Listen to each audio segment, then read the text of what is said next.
Ducati a choisi le grand livre XRP, XRPL, pour lancer ses toutes premières pièces de collection numérique Web3, augmentant ainsi l'adoption de la blockchain dans le monde réel.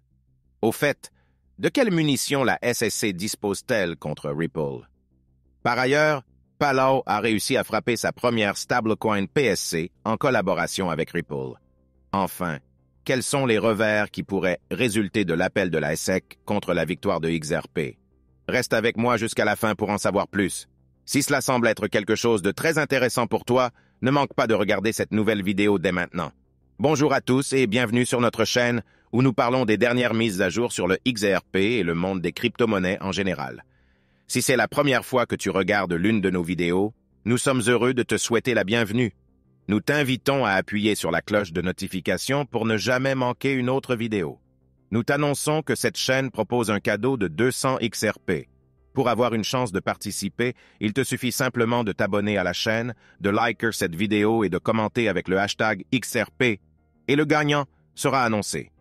Le fabricant de motos basé à Bologne, Ducati, devient la dernière entreprise à adopter le grand livre XRP pour le lancement de NFT, selon un tweet de jeudi. Ce développement intervient alors que la grande marque plonge dans le monde du Web3 pour raconter et mettre en valeur son parcours légendaire. Ducati entre dans le monde de Web3 avec un programme de collection numérique en partenariat avec Web3 Pro Trademark et XRP Ledger, mettant en valeur l'histoire et le présent de Ducati en regardant vers l'avenir, une partie de la divulgation rouge, pour offrir une expérience nouvelle et passionnante à 16 automobilistes et à sa communauté mondiale.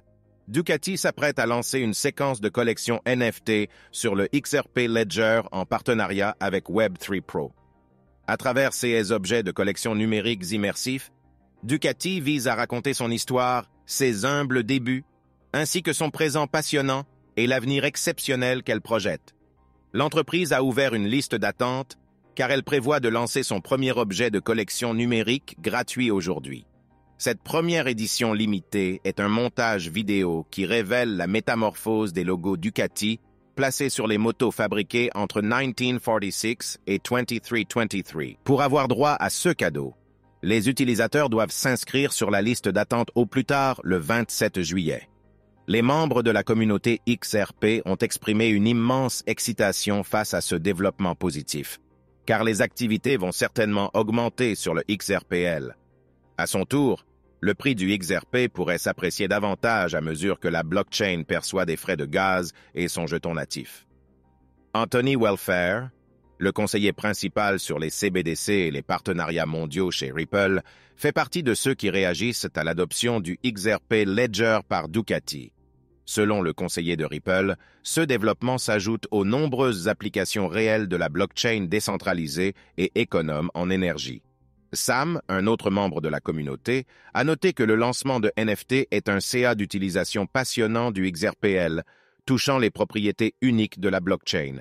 Il a laissé entendre que le XRP Ledger accueillerait davantage d'adoption dans le monde réel dans les mois ou les années à venir. Il convient de mentionner que l'adoption du XRPL a été élevée au cours des derniers mois. Notamment, le tout premier jeu Playtime NFT basé sur le XRPL, Space Mermaids, a été lancé sur le XRP Ledger en juin. De même, la toute première stablecoin adossée à une hypothèque développée par le protocole REVA a atterri sur le XRP Ledger au début du mois de juillet. N'oublie pas de t'abonner à notre chaîne et d'appuyer sur la cloche de notification pour être la première personne à recevoir plus de mises à jour sur les derniers événements concernant le XRP. L'avocat Jeremy Hogan s'est joint à d'autres grands avocats pro-crypto pour commenter la décision de la SEC de faire appel du jugement sommaire de la juge Annalisa Torres. Dans un récent tweet, l'avocat Hogan a déclaré qu'un appel est la seule munition de la SEC contre Ripple lors de la prochaine conférence de règlement entre les parties. Selon Hogan, la SEC a déjà confirmé qu'elle ferait appel de la décision de la juge Annalisa Torres. Comme indiqué, la SEC a enregistré une perte partielle, qui a vu la juge déclarer que le XRP lui-même n'est pas une valeur mobilière. Rappelons que la SEC a laissé entendre qu'elle prévoyait de faire appel de la décision du tribunal. Peu de temps après que le juge Torres a rendu sa décision, la SSC a publié un communiqué indiquant qu'elle était toujours en train d'examiner le jugement. Quelques jours plus tard, le président de la SEC, Gary Gensler, a exprimé sa déception face à la décision du tribunal concernant les ventes programmatiques de Ripple. Fait intéressant, la commission a indiqué que le jugement sommaire avait été décidé à tort après que Terraform Lab et son fondateur Dukan ont tenté d'utiliser la victoire de Ripple pour classer les affaires les concernant.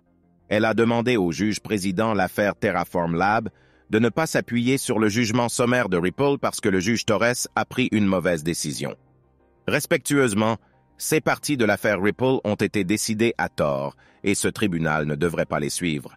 Le personnel de la SSC étudie les différentes voies disponibles pour un examen plus approfondi et a l'intention de recommander à la SSC de demander un tel examen et un extrait de l'acte de dépôt de la SSC. Scieuses remarques ont suscité des spéculations selon lesquelles la SEC envisage de faire appel de la décision. Réagissant, Hogan a déclaré qu'il n'y avait pas d'autre façon de comprendre le récent commentaire de la SEC que le fait que la commission prévoit de faire appel de la décision. Pendant ce temps, la SEC et Ripple devraient choisir 3 dates pour une conférence de règlement à l'amiable. La magistrate Sarah Nedburn, la juge qui a ordonné à la SEC de remettre les documents de Hinman, présidera la conférence. Comme nous l'avons indiqué, la magistrate Nedburn a ordonné aux parties de choisir 3 dates pour une conférence de règlement à l'amiable si elles pensent que c'est approprié à ce moment-là. En raison du calendrier chargé du tribunal, les dates doivent être choisies au moins 6 à 8 semaines à l'avance.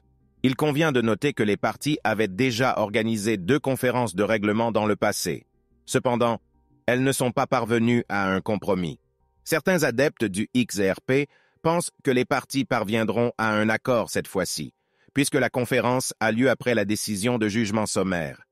Pendant ce temps, Ripple a clairement indiqué qu'elle ne réglerait avec la SEC que si la commission déclarait que le XRP n'était pas une valeur mobilière.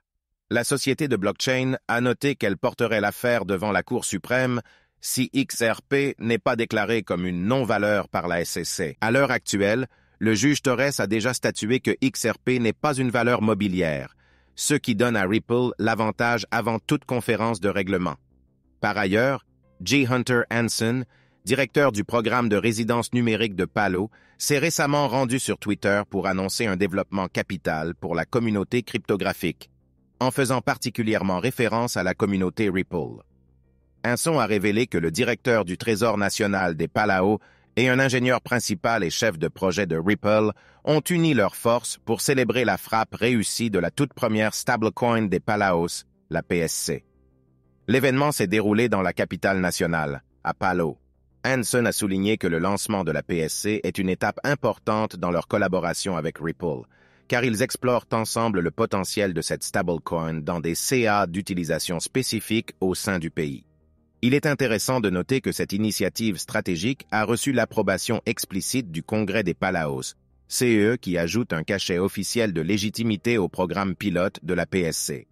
Il convient de noter que le stablecoin PSC est alimenté par le grand livre XRP XRPL. Passons maintenant à la grande question du jour. Quels sont les revers qui pourraient résulter de l'appel de la SSC contre la victoire de XRP? N'oublie pas de t'abonner à notre chaîne et d'appuyer sur la cloche de notification pour être la première personne à recevoir plus de mises à jour sur les derniers événements concernant le XRP.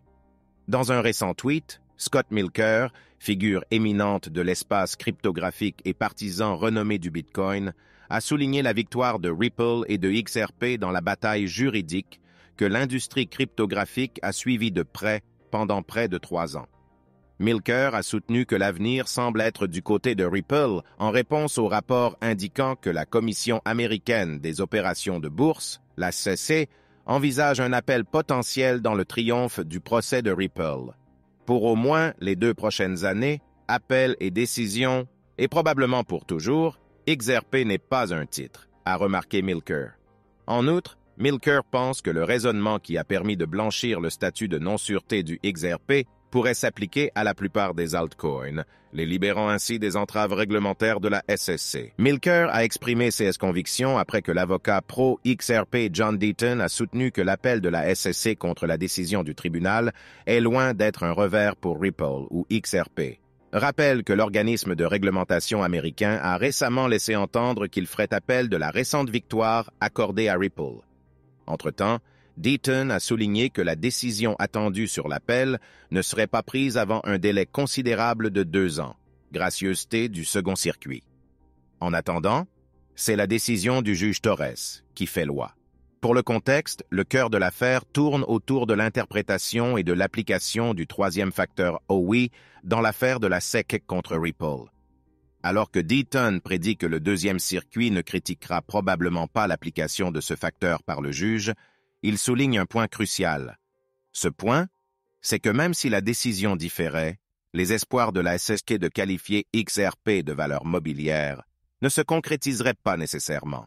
En outre, l'avocat spécialisé dans les crypto-monnaies a souligné l'importance du facteur de l'entreprise commune qui, selon lui, constitue un formidable défi à relever pour la SEC, ce qui en fait une noix plus difficile à casser que le troisième facteur.